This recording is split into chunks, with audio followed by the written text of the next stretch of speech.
মানুষ আপনাকে ভালোবাসবে, আপনাকে স্যালিউট দেবে। আজকেও ঢাকায় দেখেছেন কিছু একটা হয়েছে। প্রতিদিন বিভিন্ন জায়গায় অসহিষ্ণু এই কার্যক্রম চালানো হচ্ছে। কেন রে ভাই, এখন তো মাঘ মাস।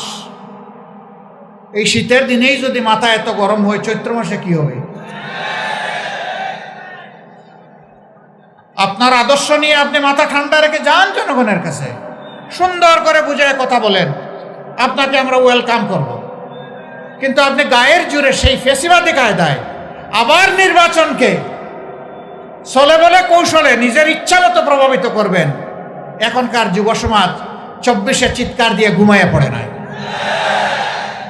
একজন বোন পোশাকে আশাকে, তিনি আপনারা হয়তো সবাই যেমনটা কল্পনা করেন তেমন না।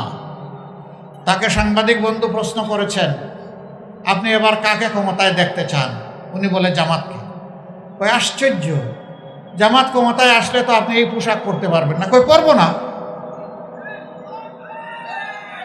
বলে যে অন্য পোশাক পরা লাগে, বলে পরবো। এরপরে বলে যে জামাতকে কেন ভালোবাসেন, কেন চান?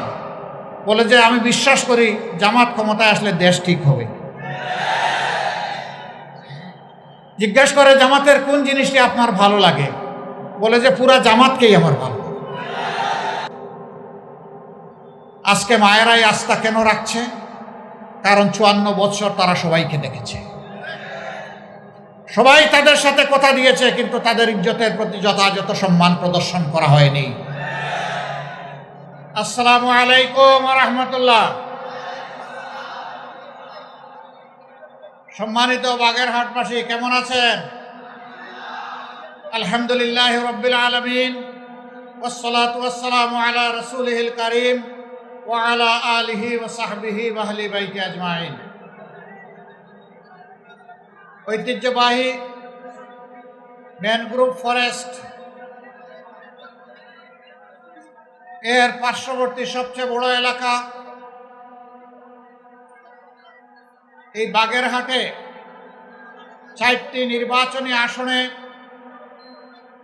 11 দল সমর্থিত এবং বাংলাদেশ জামাতে ইসলামী মনোনীত 4 জন প্রার্থীর সমর্থনে আজকের এই সভার সম্মানিত সভাপতি, সভা মঞ্চে উপস্থিত বাংলাদেশ জামাতে ইসলামী সহ 11 দলের কেন্দ্রীয় এবং স্থানীয় নেতৃবৃন্দ, উলামা হযরত, বাগেরহাট ভাষী এবং সাংবাদিক বন্ধুগণ, আমার আগে আমার ভাইয়েরা এখানে দাঁড়িয়ে বক্তব্য রেখেছেন।